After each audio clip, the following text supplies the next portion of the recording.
चलो अज हिमांश आप स्टार्ट करांगे रिड्यूसिंग प्रॉपर्टीज ऑफ अमोनीया। ठीक है, रिड्यूसिंग प्रॉपर्टी दे विच तुसी पहली प्रॉपर्टी जिहड़ी सीखोगे, बहुत ध्यान मेरे नाल नोट्स बनाते रहना कॉपी ते। ठीक है, व्हेन अमोनिया रिएक्ट विद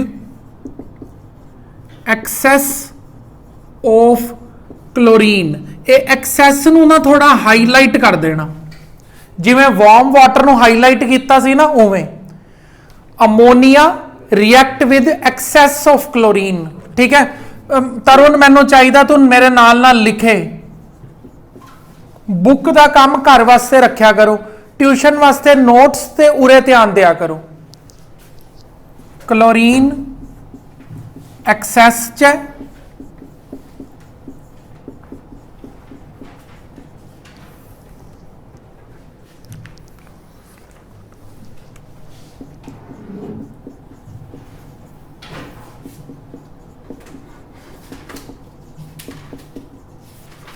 चलो ये हुण समझना शुरू करो। देखो ये ना दो तरह दी रिएक्शंस ने, हाले मैं एक तरह की लिखी है, बहुत ध्यान नाल समझी हिमांश। जदों असी अमोनीया नू क्लोरीन नाल रिएक्ट करवाने आ, ये एक ऐसा केस है कहनी जिहदे विच क्लोरीन की क्वांटिटी ज्यादा है। असी अगला केस समझांगे जिहदे च अमोनीया की क्वांटिटी ज्यादा होएगी। अमोनीया क्लोरीन नाल रिएक्ट करेगा। जदों मैं दूसरा केस समझावांगा उहदे च भी देखो, उहदे च भी अमोनीया क्लोरीन नाल ही रिएक्ट कर रहा है, लेकिन इस केस दे विच कहनी अमोनीया एक्सेस दे विच होएगा, ना कि क्लोरीन। याद कर, ये देख इत्थे क्लोरीन गैस नू ज्यादा क्वांटिटी दे अंदर सिलेक्ट किया गया as compare to ammonia gas दे कंपैरेटिवली। समझ गई? इत्थे इस केस दे विच अमोनीया गैस नू ज्यादा सिलेक्ट किया गया क्लोरीन गैस दे कंपैरेटिवली। हुण देखो जरा, अगर तुसी अमोनीया नू एक्सेस च लेंदे हो तो तुहाडे कोल बनेगा अमोनीयम क्लोराइड। अमोनीयम क्लोराइड ते नाइट्रोजन गैस। अगर तुसी क्लोरीन एक्सेस च लेंदे हो तो तुहाडे कोल नाइट्रोजन की बोलते हैं इनू, नाइट्रोजन ट्राईक्लोराइड बनेगी। ये बड़ा ही एक्सप्लोसिव येलो कलर का लिक्विड है। समझ आया? हुण असी समझते हैं इत्थे ये वर्ड का की मतलब है, रिड्यूसिंग प्रॉपर्टी का की मतलब है। ध्यान नाल सुनना एक एक वर्ड, देखो बहुत ध्यान नाल समझो। When the chlorine gas in excess as compare to the ammonia gas, जदों क्लोरीन गैस एक्सेस च हुंदी है अमोनीया गैस दे, ammonia reduces the chlorine to form the hydrochloric acid. Ammonia chlorine नू रिड्यूस कर रही है ते हाइड्रोक्लोरिक एसिड बना रही है। यह सीगी अमोनीया दा रिड्यूसिंग नेचर। उन्हें क्लोरीन नू रिड्यूस करके HCl गैस बनाती। आ गया कहनी नू समझ? आ देख रही है ना, जदों तू क्लोरीन एक्सेस च लेंगी तो अमोनीया क्लोरीन गैस नू रिड्यूस करके HCl गैस बना देगा, ते एक तेरे कोल येलो कलर का एक्सप्लोसिव लिक्विड बनेगा नाइट्रोजन ट्राईक्लोराइड। दूसरा केस देख, when you take ammonia gas in excess as compare to the chlorine gas, initially it react to form hydrogen chloride and nitrogen gas. कहता स्टार्टिंग दे विच तां HCl ही बनन वाला है। Chlorine is reduce to the hydrogen chloride, however hydrogen chloride further react with excess ammonia to form dense white fumes. बहुत ध्यान नाल समझना इस चीज नूं। कहता जदों तुसी की कहंदे अमोनीया गैस नूं क्लोरीन नाल रिएक्ट करवाओगे, अमोनीया दा तां कहनी नेचर है क्लोरीन नूं रिड्यूस करके उहदे चों HCl निकालना। स्टार्टिंग दे विच तां अमोनीया क्लोरीन नूं रिड्यूस करके उहदे चों HCl निकाल देगा, पर जिहड़ा HCl बनेगा वो अमोनीया नाल रिएक्ट करके अमोनीयम क्लोराइड दे डेंस वाइट फ्यूम्स बना देगा। क्योंकि अमोनीया तो एक्सेस च लिता है ना, थोड़ा बहुता इन्हें रिएक्ट करके HCl बनेगा। देख स्टार्टिंग दे विच आपां एवें नीचे लिखदे आ, अमोनीया ते क्लोरीन मिल के HCl ते N2 गैस बनेगी। फिर ये जिहड़ा HCl है, ये HCl बचे हुए अमोनीया नाल मिल के अमोनीयम क्लोराइड बना देंदा है। ठीक है, यह नहीं लिखना आपां ने रिएक्शन, ये सिर्फ समझण वास्ते हुंदा है। पेपर दे विच तुसीं सिर्फ आ दो रिएक्शन का जिक्र करना है। राहुल कोई डाउट है तो पूछ ले, नहीं है? ठीक है। चलो ये नोट करो फिर अगला करिए। देखो चलो हुण अपने कोल की है, अगला टॉपिक है रिडक्शन ऑफ मैटल ऑक्साइड। चलो देख हुणे जिवें कि हिमांश आपां ने रिडक्शन नोट कर रहे हो ना मेरे नाल नाल नोट्स, जो जो मैं लिखा वो कॉपी ते होना चाहिए। देख मैं हुणे तुहानूं समझाया सीगा कहनी ਜਦੋਂ ਅਮੋਨੀਆ ਗੈਸ ਹੈ ਉਹਨੂੰ ਕਲੋਰੀਨ ਦੇ ਨਾਲ ਰਿਐਕਟ ਕਰਵਾਉਂਦੇ ਹੋ, ਅਮੋਨੀਆ ਕਲੋਰੀਨ ਨੂੰ ਰਿਡਿਊਸ ਕਰ ਦਿੰਦੀ ਹੈ, ਰਿਡਿਊਸ ਕਰਕੇ HCl ਬਣਾਉਂਦੀ ਹੈ। ਹੁਣ ਇੱਥੇ ਦੇਖ ਤੂੰ ਕੀ ਸਿੱਖੇਂਗੀ, ਤੈਨੂੰ ਰਿਡਿਊਸ ਵਰਡ ਦਾ ਮਤਲਬ ਤਾਂ ਪਤਾ ਹੈ ਨਾ, ਜੇ ਨਹੀਂ ਪਤਾ ਤਾਂ ਹੁਣ ਜ਼ਰੂਰ ਸਮਝ ਲਈ। ਇਹ ਦੇਖ ਤੈਨੂੰ ਆ ਜਾਏਗਾ ਸਮਝ। ਦੇਖ ਇਹ ਕੀ ਹੁੰਦੀ ਹੈ, HCl ਗੈਸ ਕਿਹੜੀ, ਹਾਂ ਅਮੋਨੀਆ ਗੈਸ। ਮੈਂ ਵੀ ਪ੍ਰੈਜ਼ੈਂਸ ਆਫ ਮਾਈਂਡ ਚੈੱਕ ਕਰਦਾ, ਠੀਕ ਹੈ। ਇਹ ਦੇਖ ਇਹ ਦੇਖ कॉपर ऑक्साइड, ये मैटल का ऑक्साइड है। अमोनीया गैस है और रखती है अपना नेचर कैसा, रिड्यूसिंग नेचर। समझ आ गया, रिड्यूसिंग नेचर का मतलब की है, ये अमोनीया गैस कॉपर तो ऑक्सीजन नू रिमूव करवा सकती है, इनू ही तो कहने हैं रिड्यूसिंग नेचर, ऑक्सीजन रिमूव करवाना। ठीक है, ये की बन जाएगा, अमोनीयम क्लोराइड ते अमोनीयम क्लोराइड गलती ना लिखता, रुको एक मिनट रुको, copper plus H2 Cu plus H2O plus N2 gas. जरा मेरी गल हुण ध्यान नाल सुनना, इत्थे ऑब्जरवेशन टीचर ने किवें डिमांड करनी है, रिएक्शन तो 100% कंपलसरी है। ये जिहड़ा चीज हुंदी है ना कॉपर ऑक्साइड, ये ब्लैक कलर का हुंदा है, ठीक है क्या नहीं। कॉपर दे ऊपर अगर ऑक्सीजन चिपकी पई है ना, ब्लैक कलर की हुंदी है। तेरे पापा दे AC दे वो है ना स्पेयर पार्ट्स सेल करते हैं, तू अगर देखेंगी ना उन्होंने कोल कॉपर पाइप्स होणगियां, कॉपर पाइप्स का कलर देखी केड़ा हुंदा है, रैड या रेडिश ब्राउन जा कलर हुंदा है, देखियां भी है ना तू कॉपर पाइप्स। पर अगर वही कॉपर पाइप के उपर ऑक्सीजन आ जाए फिर वो रेडिश ब्राउन नहीं रहिंदा, फिर वो ब्लैक कलर च हो जाता है। फिर तू उहदे चों अमोनीया गैस उन्होंने पास करवाएंगी तो ऑक्सीजन रिमूव हो जाएगी, दोबारा तेरे को रेडिश ब्राउन च आ जाएगा, रेडिश ब्राउन। ठीक है, ये ना रस्ट नहीं कह सकते इनू, ठीक है। ये ऑक्सीजन की एक लेयर आई है, रस्ट तो कैमिकल नेचर होंदा, कैमिकली कॉपर नू बर्बाद कर देगी, करोड कर देगी, रस्ट नहीं हो रही है उरे, ये सिर्फ एक लेयर आई है जिहड़ी कि असीं उतार सकते हैं। समझ आ गया। चलो फिर एवें ही कहनी तेरे कोल ए भी है एक,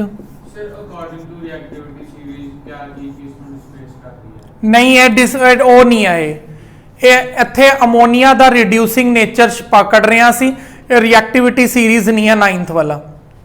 ये देखो लैड ऑक्साइड जिहड़ा हुंदा है, लैड ऑक्साइड नूं अगर तुसी देखोगे तो येलोइश ब्राउन कलर का होएगा। ये अपना नाम भुल जाना लेकिन इहदा कलर ना भुलना। केमिस्ट्री दे विच यही सब तो इंपोर्टेंट चीज़ है, जिहड़ा केमिस्ट्री दे विच रंग याद कर सकता है वो केमिस्ट्री च पूरे नंबर लेके आ सकता है। येलोइश ब्राउन कलर है इहदा, येलो लिखा हुआ, जो तुहाडे येलो लिखा येलो कर लो। ठीक है, अमोनीया लैड ऑक्साइड च भी अपना रिड्यूस सेम यही रिएक्शन चल पेगा दोबारा, बस PB आ जाएगा। हो रही है कहनी भी नाल नाल मन्नत दे बैठ के होशियार। ठीक है, तो लैड की हो जाएगा, ये हुंदा मैटैलिक ग्रे, मैटैलिक ग्रे मतलब जिवें कॉपर ब्राउन कलर च चला गया सीगा ते लैड चल जाएगा ग्रे कलर दे अंदर। ठीक है, इत्थे असीं तुहाडी बुक च ना एक रिएक्शन होएगी, और रिएक्शन कह गया डायग्राम होएगी, एवें एक टेस्ट ट्यूब लगाई पई है, उरे एक कोली दे विच कॉपर ऑक्साइड ते लैड है ना। ये दिखाई जरा ऑनलाइन वाले व्यूअर्स नूं दिखा दिए, ये किधर है केड़ी, ये देखो बई, ये इत्थे टेस्ट ट्यूब दे विच कॉपर ऑक्साइड रखिया हुआ, इधरों ड्राई अमोनीया पाई।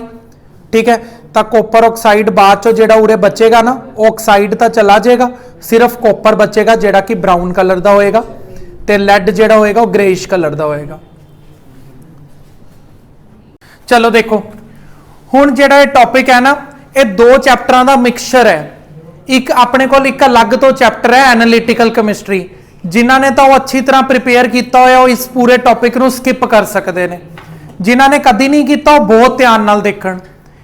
ਇਹਦੇ ਚ वैसे तो इन्ना ध्यान नाल देखण ਦਾ कुछ है नहीं, ਇਹਦੇ अंदर 99.9% लर्निंग है, 0.1% है, 0.001% ही है, मेरे समझाने वाला बहुत घट है, तुसी देखोगे पता लग जाएगा। देखो aqueous ammonia, ammonium hydroxide basically ਉਹਨੂੰ ਅਸੀਂ एनालिटिकल टूल ਦੀ फॉर्म ਦੇ ਅੰਦਰ ਅਸੀਂ यूज करते हैं। ਕਿਵੇਂ एनालिटिकल टूल्स ਹੁੰਦਾ ਕੀ ਹੈ, देखो ਜਿਵੇਂ ਕਿ ਤੁਸੀਂ ਜ਼ਿੰਕ ਨਾਈਟ੍ਰੇਟ ਲਿਆ, ਜ਼ਿੰਕ ਨਾਈਟ੍ਰੇਟ ਦੇ ਵਿੱਚ ਤੁਸੀਂ ਅਮੋਨੀਅਮ ਹਾਈਡਰੋਕਸਾਈਡ ਪਾਇਆ।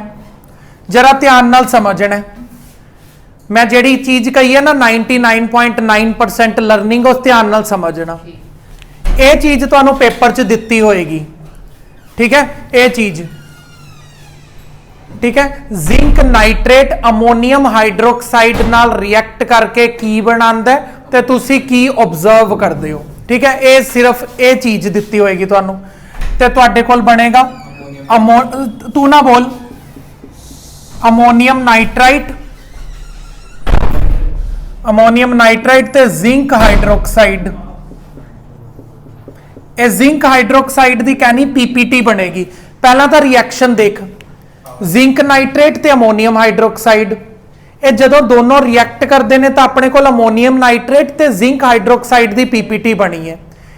इत्थे लर्न करन वाली की चीज है, लर्न करन वाली चीज है यह वाइट जेलिटिनियस लाइक, वाइट जेलिटिनियस लाइक मतलब केड़ा वाइट कलर है, जेलिटिनियस वाइट कलर है।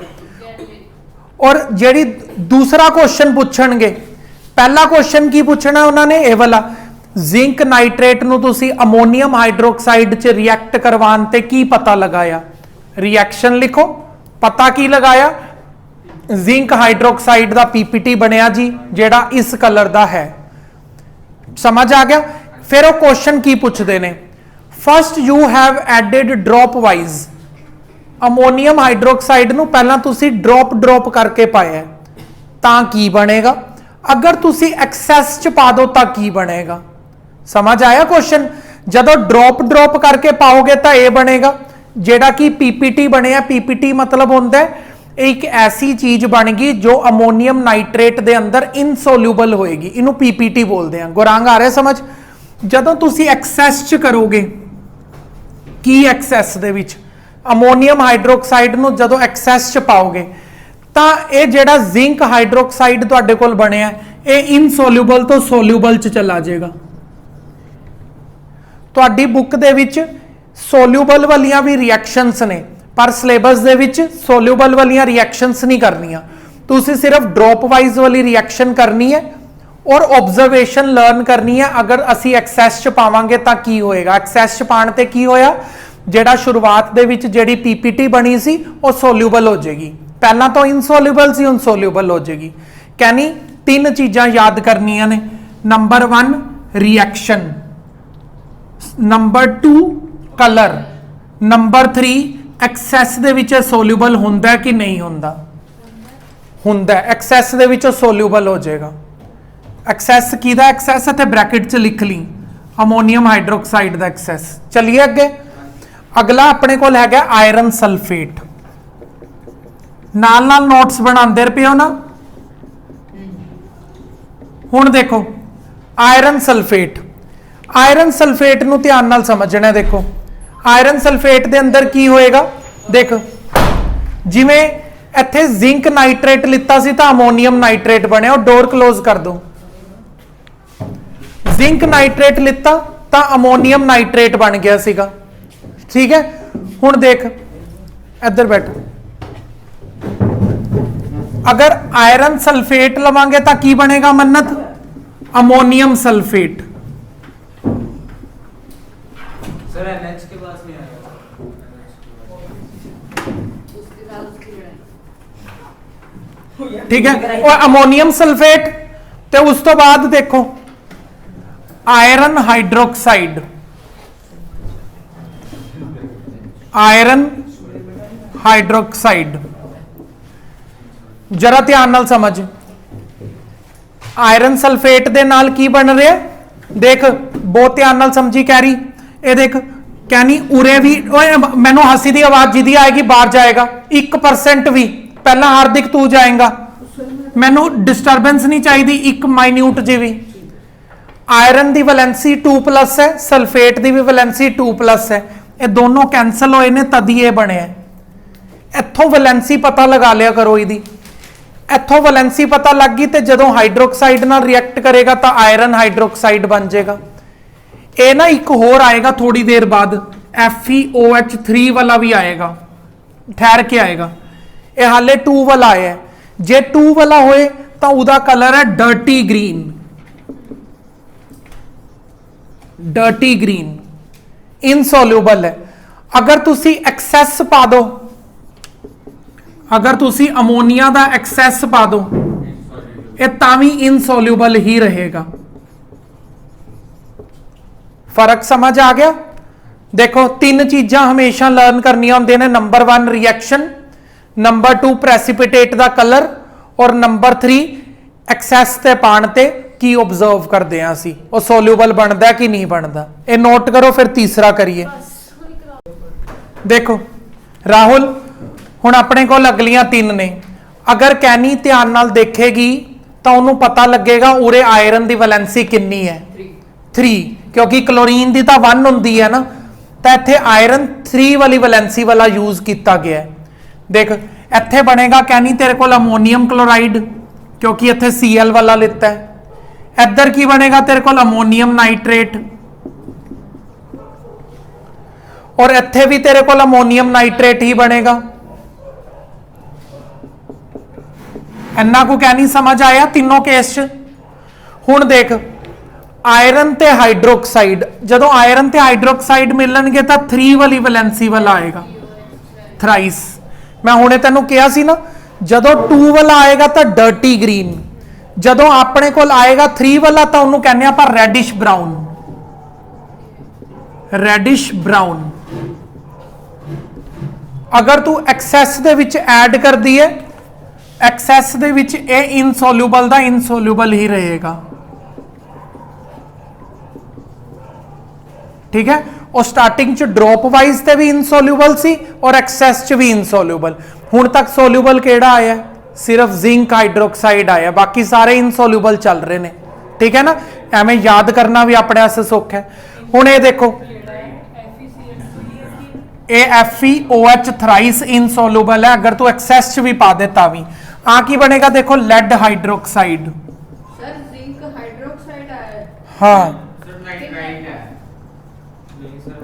ये वाइट है, ये वाइट है अपने को, ये भी एक्सेस दे विच इनसोल्यूबल ही रहंदा है, वाइट इनसोल्यूबल। हुण आखिरी बच गया अपने को एक कॉपर हाइड्रोक्साइड। कॉपर हाइड्रोक्साइड का तो कहनी कलर बच्चे बच्चे नूं पता होंदा है, ब्लू, पेल ब्लू। ये बड़ा इंपॉर्टेंट है, जरा ध्यान नाल समझना। पेल ब्लू, पेल ब्लू का मतलब हल्का जा ब्लू है। इनू जरा ध्यान नाल समझना है की हुंदा है भी जदों असी कॉपर हाइड्रोक्साइड नूं असी ड्रॉप वाइज पाने आ तो स्टार्टिंग दे विच तां जिहड़ी PPT बनती है वो इनसोल्यूबल बनी है पेल ब्लू कलर की, ठीक है। जदों तुसी एक्सेस च पाओगे तो एक्सेस च पाण ते की हुंदा है, ये जिहड़ा कॉपर हाइड्रोक्साइड है वो कन्वर्ट हो जाएगा कलरलैस, वो कलरलैस कह गया सोल्यूबल दे अंदर, ठीक है। हुण इहदा मतलब तुहाडे कोल सोल्यूबल वाले किहड़े कंपाउंड हो गए? जिंक हाइड्रोक्साइड ते कॉपर हाइड्रोक्साइड। एक्सेस वाले च वैसे तो हर कोई इनसोल्यूबल है, लेकिन एक्सेस दे विच कहनी जिंक हाइड्रोक्साइड स्टार्टिंग वाला और सब तो आखिरी वाला कॉपर हाइड्रो, बाकी सारे दे सारे इनसोल्यूबल ने।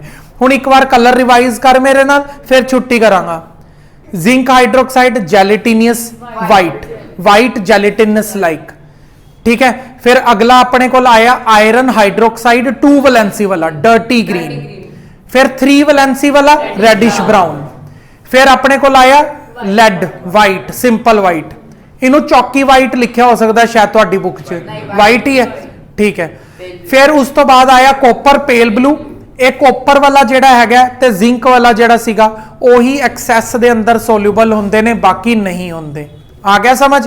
ਇਹਨੂੰ ਹੀ ਕਹਿੰਦੇ ਆ ਐਨਾਲਿਟੀਕਲ ਟੂਲ। ਅਗਲਾ ਟੌਪਿਕ ਨਾ ਆਪਣੇ ਕੋਲ ਯੂਜ਼ਸ ਆਫ ਅਮੋਨੀਆ, ਉਹ ਕੌਂਸਲ ਨੇ ਬੋਰਡ ਚੋਂ ਕਟਾਤਾ, ਉਹ ਨਹੀਂ ਆਏਗਾ, ਠੀਕ ਹੈ। ਟੈਸਟ ਹੈਗਾ ਆਪਣੇ ਕੋਲ, ਠੀਕ ਹੈ।